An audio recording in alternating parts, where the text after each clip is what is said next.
Good morning, learners. I am Dr. Munish Bharadwaj, coordinator of this Advanced Certificate program in Power Distribution Management. Today is the second lecture, or second day rather, for the video conferencing sessions for this July batch.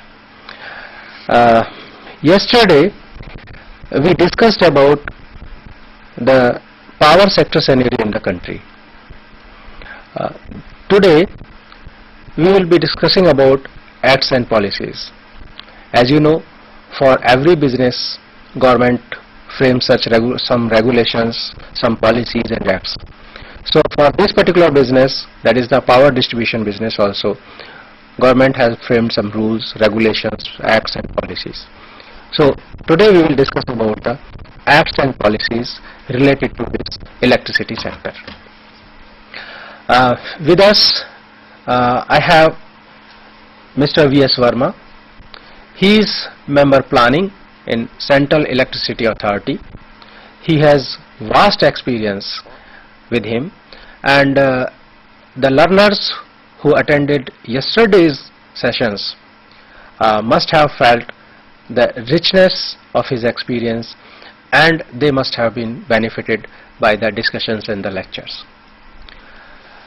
Another expert with me is Mrs. Anjali Chandra. She is Director, Central Electricity Authority. She is also having with her a vast experience in this electricity sector. And today she will be discussing about the acts and policies in this electricity sector. I hope some of the students will be new today because I came to know from some of the learners that on Saturday they were having some official duties till late evenings, so they promised me to come on Sunday and attend these sessions.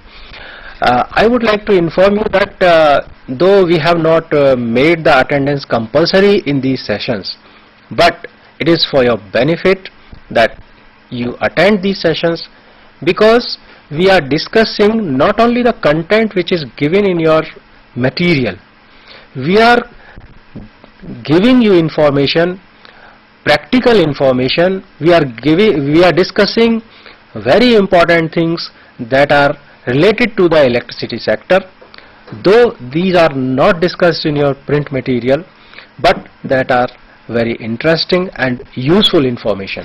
So for that purpose, if you attend all these video conferencing sessions, you will be benefited a lot.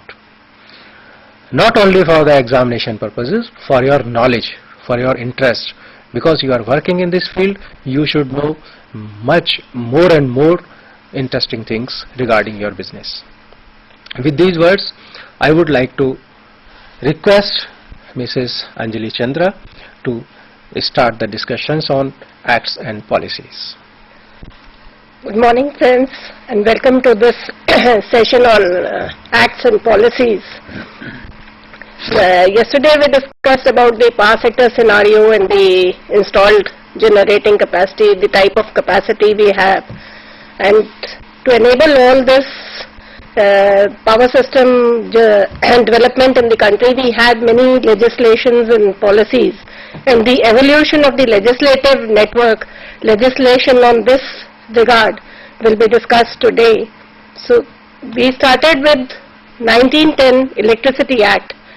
This was the first comprehensive legislation on the subject of electricity in India. It provided the basic legal framework for the power supply industry in India. It provided for grant of licenses by the state governments for supply of electricity in specified geographical areas. From the 1910 Electricity Act, we moved on to 1948 Electricity Supply Act. This act aimed to ensure coordinated development of electricity in India on regional basis and provided for creation of state electricity boards with overall responsibility of generation, transmission and distribution within the state.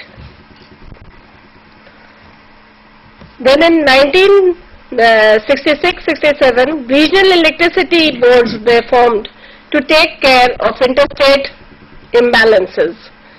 The regional electricity boards were Northern Regional Electricity Board, Southern Regional Electricity Board, the Western Regional Electricity Board, the Eastern Regional Electricity Board, and the Northeastern Regional Electricity Board. Then in 1975, the National Thermal Power Corporation and the National Hydro Power Corporation were set up in the central sector for development of the thermal power stations in the country and the hydro power stations in the country. Then in 1991, when the system expanded to a large extent, we had the regional load dispatch centers, which were formed to operate the power systems in the region. With the liberalization of the economy, private participation in the form of independent generating companies was also permitted in the power sector in 1991. I think I must explain here the functions, why the regional electricity boards were set up. The whole country did not have the national grid, and the development was taking place on a regional basis. Therefore, we set up the 5 regional electricity boards.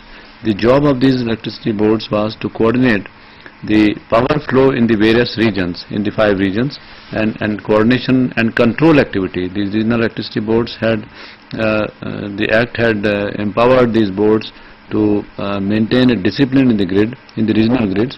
That was the main function. And the regional load dispatch centers were also existing, but they were under the control of the regional electricity boards. Then we set up the the regional electricity boards and the regional load dispatch centers were separated out in 1991, basically to have the independence of operation, and this was given to the central utility, transmission utility, which is the power grid today. One thing, sir, here, one is regional electricity board. Yes. Another is regional load dispatch center. So what is the difference between the two? Regional load dispatch center is the actual working platform where all the regional grids control is brought to a control room, where the power flow in the various grid lines is also depicted, and the day-to-day, time-to-time, minute-to-minute, hour-to-hour control of the power flow is exercised here. The regional electricity board is a policy planning body. Whenever there are any problems, they would conduct the coordination meetings with all utilities, the electricity boards, the state load dispatch centers, and decide the policy, what is required to be done. Now these policies are implemented by the load dispatch center in flowing the power from one state to another state, or from one region to another region. Okay. Further, I would like to add to this that the generation load balance has to be maintained and therefore the regional load dispatch centers maintain the generation and load balance. They give directions for backing of stations or for shedding of load, so that at all times the generation and load balance is maintained. Whereas in the regional electricity boards we do the offline activities like energy accounting, and we calculation of transmission losses. All this is done under the regional electricity boards. And the whereas scheduling, the online work of shutting off of lines or putting on the generating substations, that is done by the regional load dispatch centers.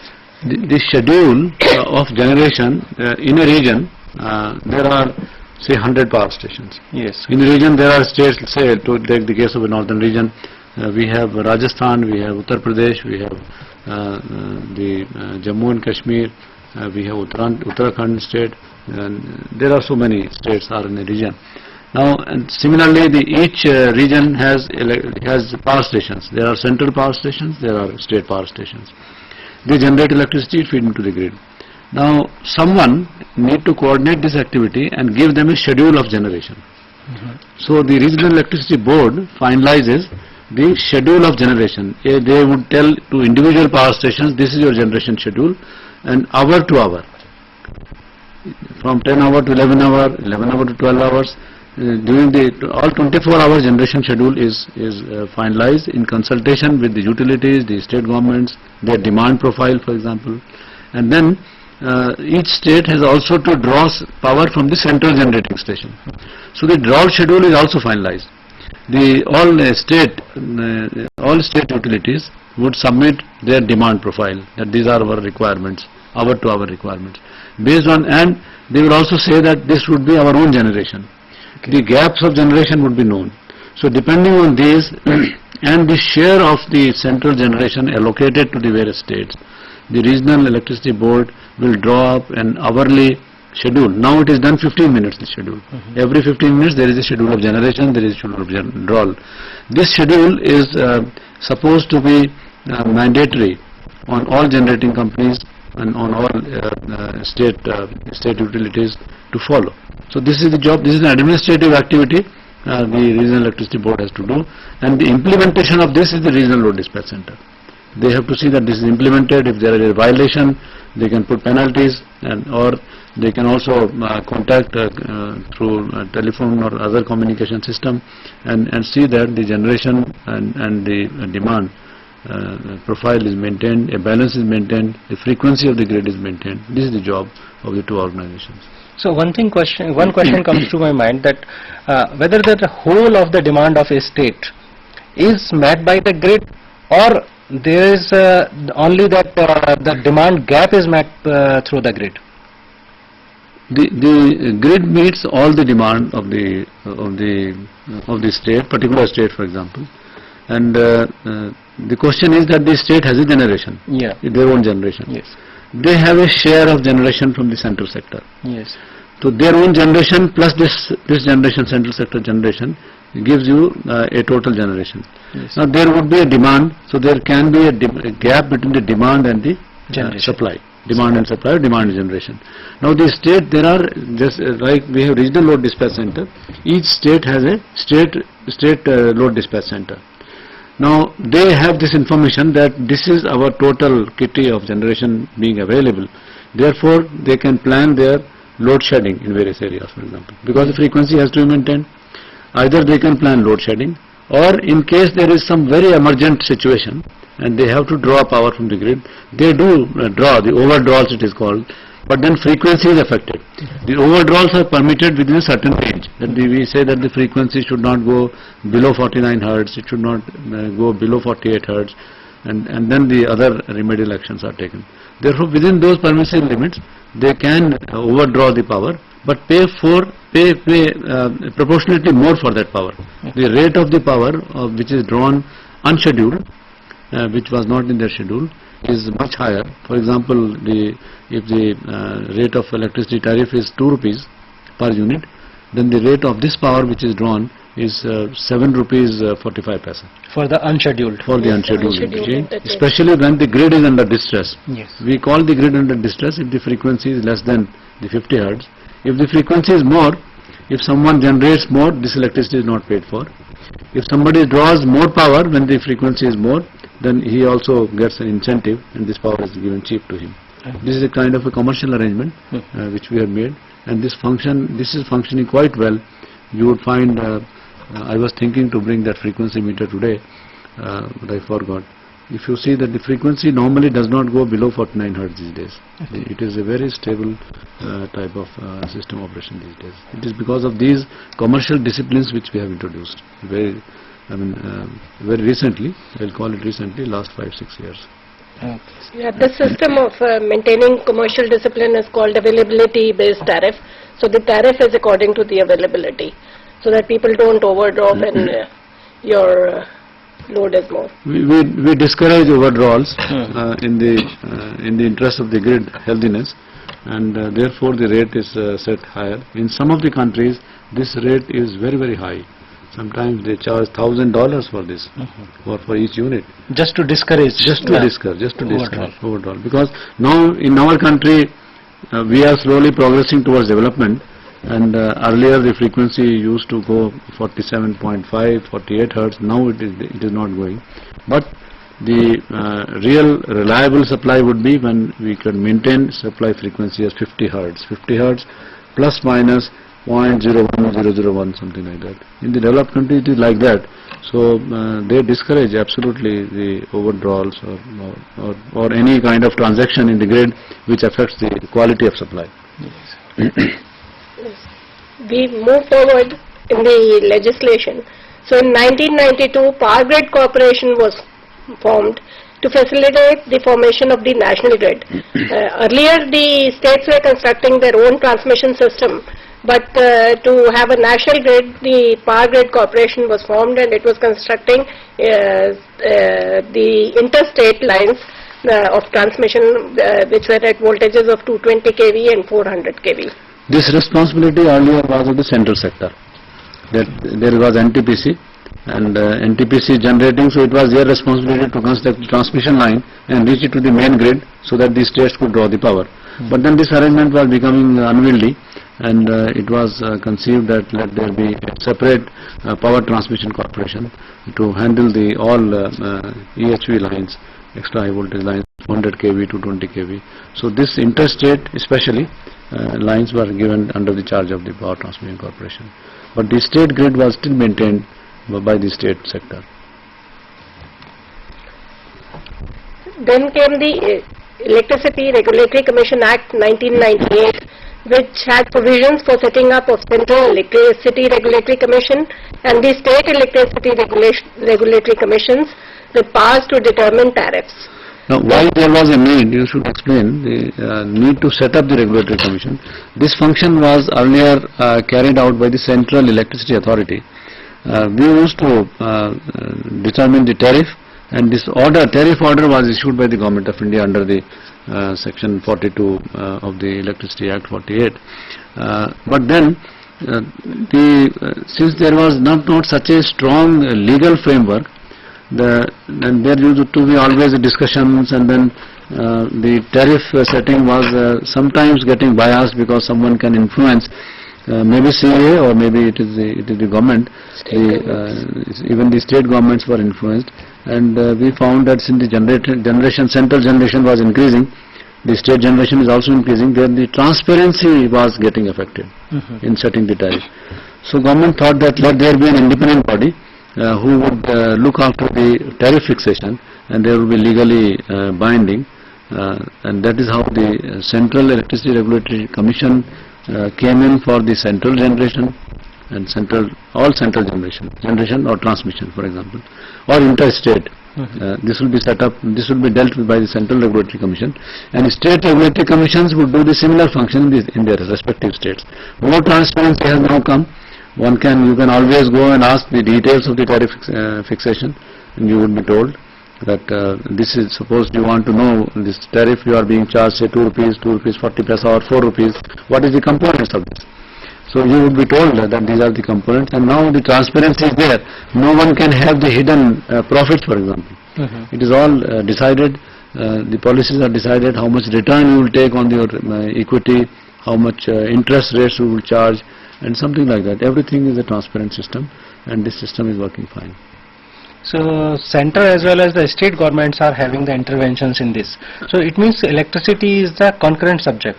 Electricity is a concurrent subject, and center and state both play a role. But at the moment, the distribution is a totally state subject, and there is no intervention. Now there has been a little modification, amendment in the Act, and center can also take up jointly with the state the distribution sector. That has come in Electricity Act 2007. You will come to that it is the joint responsibility of the center and state to provide reliable and quality power to the consumers. Yes. So it's only very recently that this amendment But has come. states are quite independent these days in the matters of the power sector. They can set up power stations, they can handle their distribution, they have their own transmission system, and they are free to decide their tariff. Free would mean center has issued the guidelines. The main framework of the policy is centers, which is mandatorily to be followed. For example, there are various issues like giving free power to the farmers or to some other, or the poor sections of the society. That kind of policy is given by the center, and states have to implement it with their conveniences. So we come back to the ERC Act 1998. In that, there was a provision for setting up of the Central Regulatory Commission and the State Electricity Regulatory Commission, and this was done for distancing of government from the tariff setting process, so that there is no interference from the governments in the tariff setting by the Electricity Regulatory Commissions. Government interferes only in matters of policy. They can give a direction. They can give a policy direction. directions, and then the regulatory commission would need to follow that. But here in the slide we just saw that it is SERC setting up is optional for the state. That was under the ERC Act, but under the Electricity Act 2003, it has now become. Initially, it was not. Initially it was not. That was in 1998. 98, but in 2003 it has been amended, which encompasses now it supersedes the 1998 Act. We'll come to that. The CERC, just for a small quick about the functions of the CERC, it has to set generation tariff for central-owned generating companies, generation tariff for companies supplying power to more than one state, and transmission tariff for interstate transmission of power. And the SERCs have to set transmission tariff within the state, retail distribution tariff within the state, and determine and notify the tariff for state generating companies with state government, and clear all new PPAs, and regulate purchase of power by the distribution companies. So these are the main roles in respect of tariff setting by the Electricity Regulatory Commissions of the center and the state. So with all this legislation in place, we still had to go in for reforms. So we'll go into what was the stage of the power sector before reforms and what happened after reforms. So in 2000 we had the distribution reforms, but before that what was the stage of the power sector? The state power utilities losses were around rupees 26,000 crore, and the transmission and distribution losses were very high. They were of the order of 32%, and there were energy and peaking power shortages, as we discussed earlier. There was a skewed tariff structure. That means the industry was paying much more, whereas the domestic and agricultural and small commercial sectors were being cross-subsidized. There were uncovered subsidies. Then unmetered power supplies, the small agricultural, the small domestic sector was being supplied power without meters. The state power utilities were unable to raise resources for investments. The rural electrification was virtually at a standstill. The independent power producers were unwilling to come forward in generation, and integrated power utilities not conducive to checking losses. The generation integrated power utility means that the generation, transmission and distribution function was integrated in one SCB. So there was a steadily growing demand for power, and established in vast transmission and distribution network, and availability of engineering and technical personnel with educational and training institutions, and availability of highly trained IT managerial and financial personnel. But the use of all this was not being made properly, and we had very high losses in the power sector. The regulatory mechanism was in place for tariff setting. The CERCs and the SERCs had been constituted. There was an independent judiciary with well-established legal system. There were efficient performing utilities in some of the state as well as the private owned, mostly the private owned, but there were some state utilities also which were efficient, and the legislation was enacted for energy conservation and energy audit. We come to the major legislatives and policy initiatives for reforms. In 2001, the Electricity Conservation Act was enacted. In 2003, the Electricity Act was enacted. In February 2005, the National Electricity Policy was given out. In January 2006 came the National Tariff Policy. We'll discuss all these in detail. August 2006 came the Integrated Energy Policy. In January 2007, the report submitted by Working Group on Power for 11th Plan, constituted by the Planning Commission, And in August 2007, which is very recently, the National Electricity Plan was notified. So these are the legislation and policies in the reform, post-reform area, like what happened in the reforms. So we'll start with the Energy Conservation Act 2001. It was enacted in October 2001.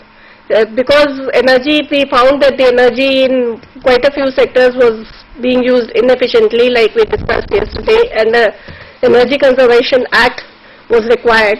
It became effective from 1st March 2002, and under this act, the Bureau of Energy Efficiency was operationalized from 1st March 2002 and to look into all the activities related to energy conservation. The Planning Commission made an estimate initially that there is a energy saving potential in the country to the tune of 23% of the power. 23% of the total power, if we have an installed capacity of 1 lakh megawatt, would mean 23,000 megawatt.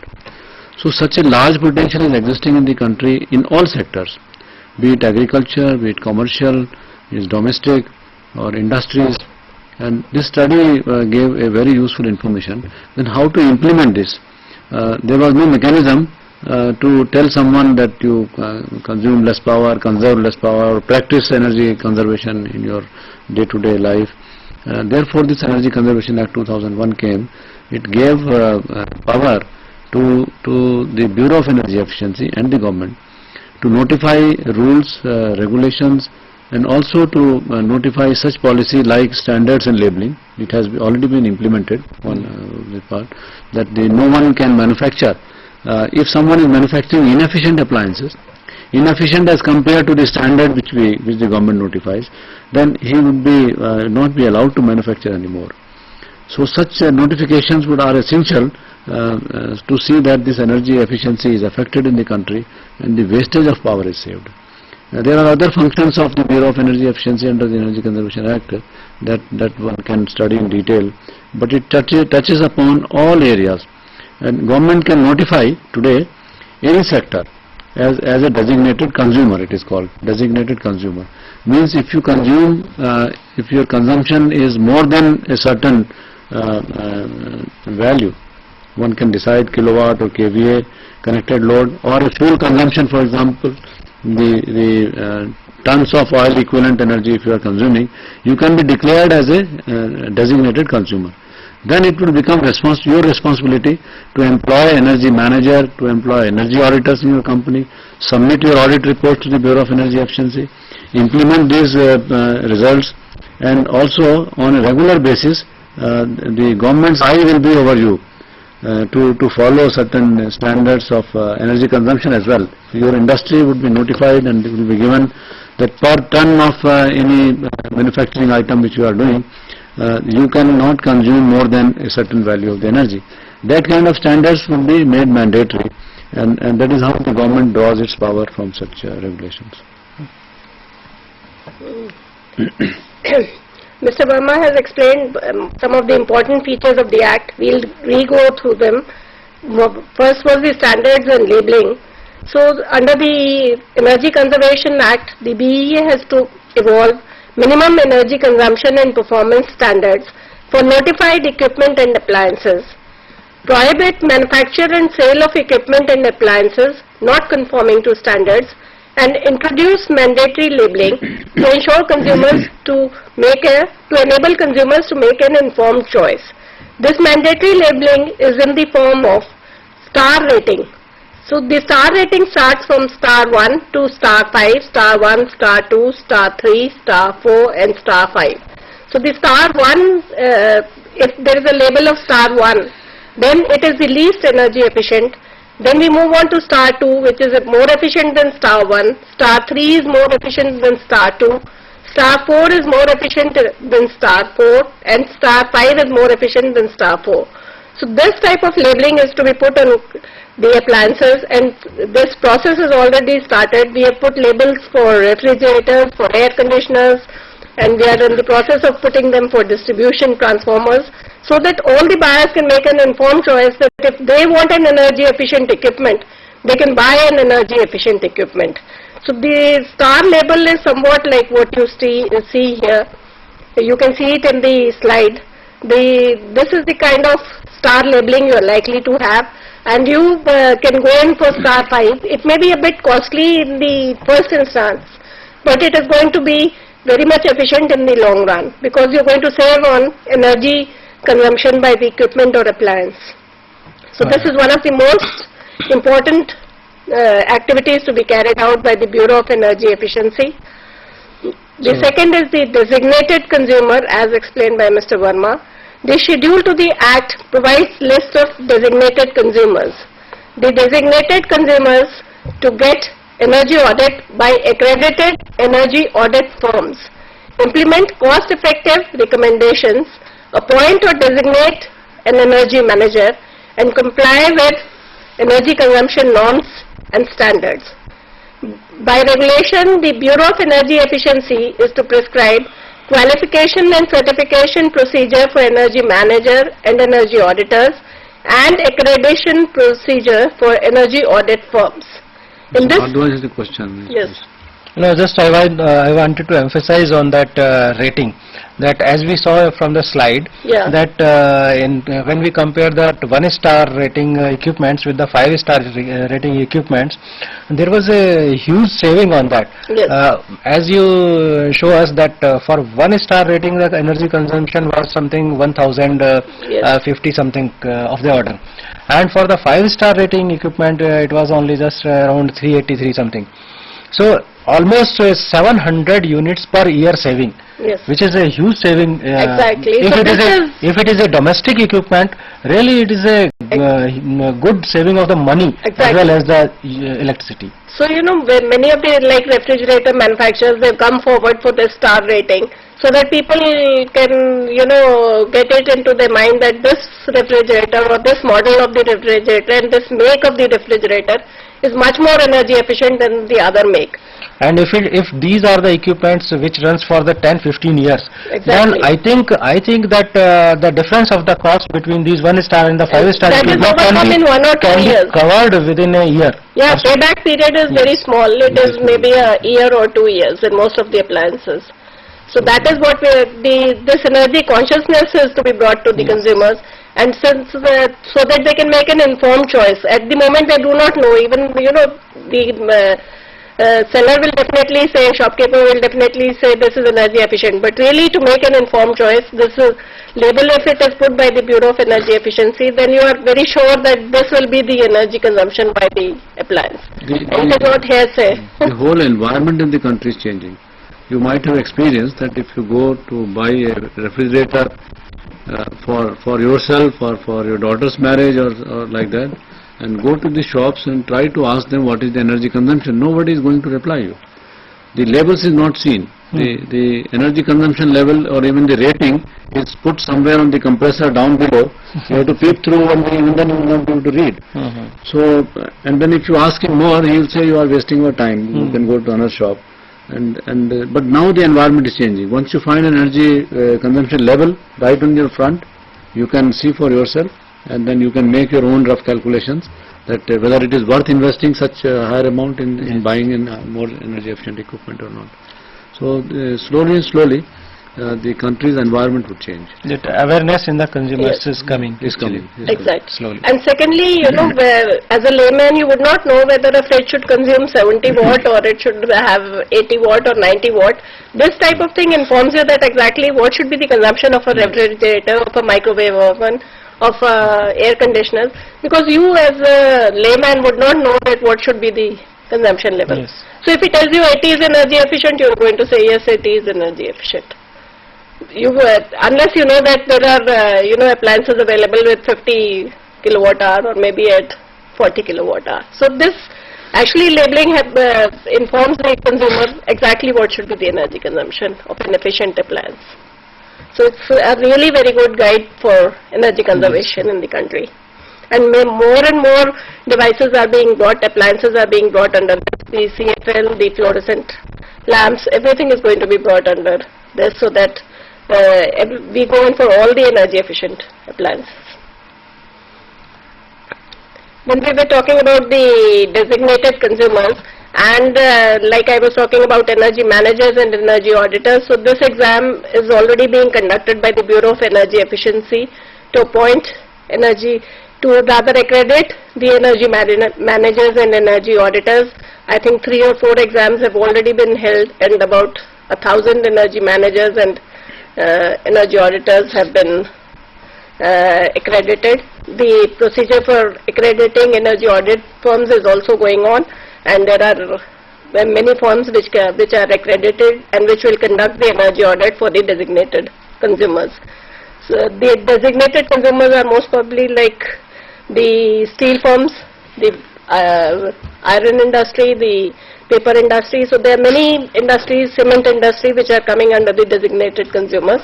8 or 9 industries have been declared by the government very recently as designated consumer.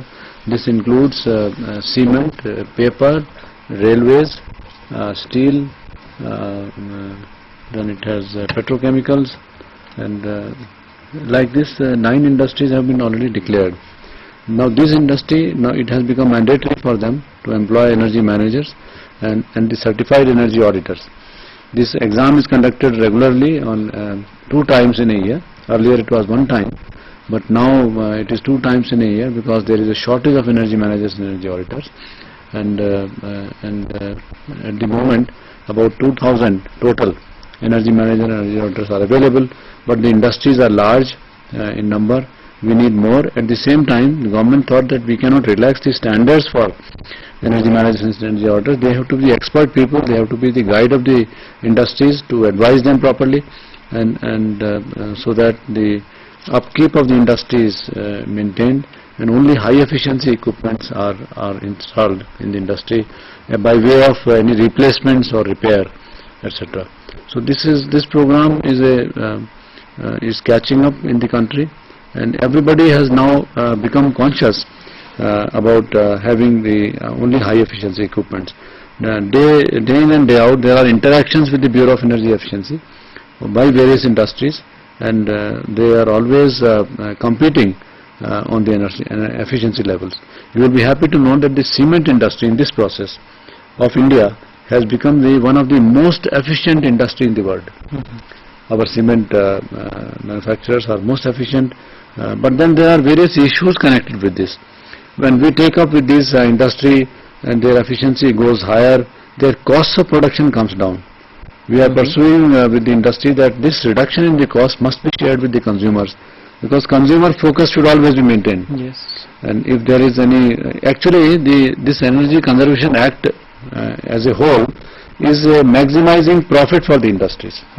It is a self-sustaining thing, and therefore industry finds it very paying to employ an energy auditor and energy manager, because this person is going to tell the industry how to save energy and how to save money. Yes. Ultimately the profit margin increases.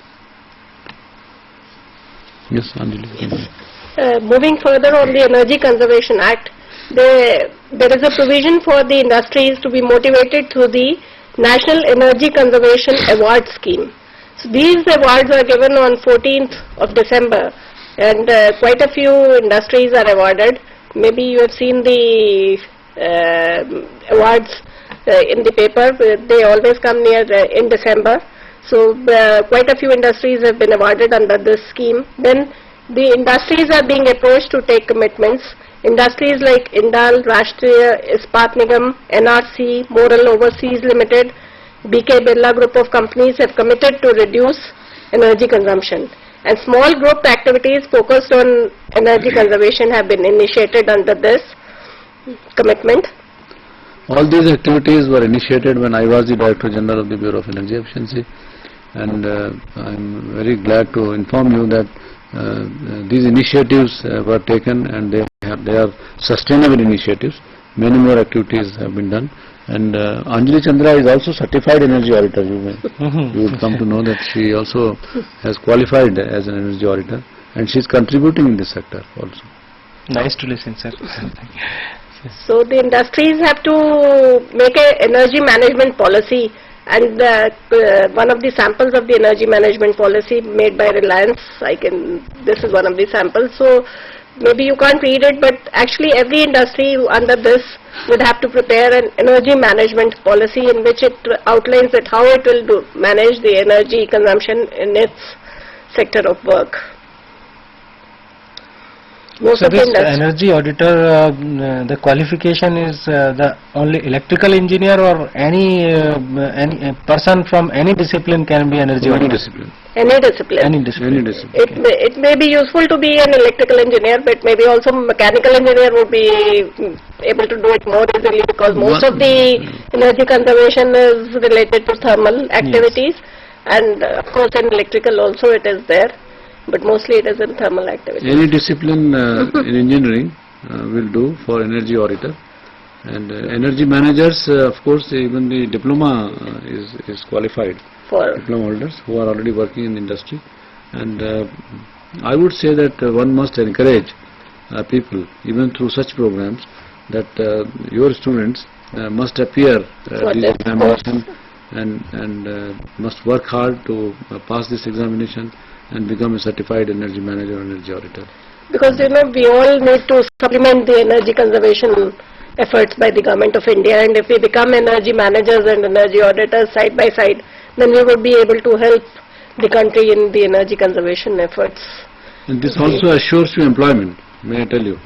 That Yeah, that will be a big incentive. Even very experienced and retired people, they are appearing at this examination. If you go to the examination hall, everyone wants to acquire this qualification. Exactly. And this is useful, of course. When I appeared, there was one person who was 70 years old and was appearing for this Yes. exam. Because that auditing work can be done as a freelancer also. This can be done. Because of that, these retired people may be You can interested. attach yourself with any energy auditing firm also. Okay. So you can get attachment anywhere and you can be a very good energy auditor. So we will give some information regarding this energy manager and energy audit exams in our sessions to come, Exactly. so that our learners can take part and get benefit in appearing in this examination, getting the certification. The next activity under the Energy Conservation Act is the preparation of energy building codes, energy conservation building codes, which is called the ECBC. So the BE was to prepare guidelines on ECBC, and these can be modified by the states to suit local climatic conditions, and this ECBC will be applicable to new buildings having connected load of 500 kilowatt. The BE during 2007 has already come out with the Energy Conservation Building Code, and which was widely publicized also. It has launched the ECBC, which is available with the Bureau of Energy Efficiency and maybe also on the BE website, in which you can construct green buildings, if you have heard of that. The buildings themselves, the materials used, the type of construction, the type of material appliances to be used are all given in that ECBC, and these buildings will definitely utilize less energy as compared to the ordinary buildings. The materials themselves are such that you will require less energy for those buildings. A large number of buildings are these days constructed following this ECBC code, and many more measures. I must inform you that there is a building in Hyderabad. It is called CII, Godrej building. It has got the Platinum Award from US. If you happen to visit this building in Hyderabad, you will find that during the daytime, there is no necessity of lighting a lamp in this building. No tube lights or no bulbs are on. Everything is by the solar lights. The orientation of the building, the glasses, etc. are designed in a manner that there is no need absolutely. This is number one. Number two, if you go to the first floor, you will imagine that you are still on the ground floor. They have made a grass carpet. You can pull a chair and you must be sitting in the lawn. The toilets are made zero discharge toilets. There is no sewer line as such, and the discharge of the toilets go to a ground where they are biodegradable plants they have made, and these plants are consuming these discharges, and there is no bad smell in that area. You can be sitting, you can be walking over there, and you will not find that the toilet discharge is coming to this place. Similarly, on air conditioning, they have done they have made a long duct, and before the air could go into the cooling system, it is cooled in a tower, and thus they save the air conditioning power. And there are the materials used, whatever is dug out from that ground for construction of that material of the building has been used in construction of that building. So there is a minimum waste, you dug up foundations, etc., and you have to throw it somewhere. But everything is utilized, and only the used materials has been used. I mean, no fresh Reuse of the material. reuse of the material has been done. It's a wonderful building. If you happen to go and definitely see this So, building. thank you, Mr. Verma, for the information. We will continue our discussions in the next session. We are at the end of this session, so we will meet again at 11 o'clock. 11 o'clock we will meet again here and continue our discussions. Thank you. Thank you.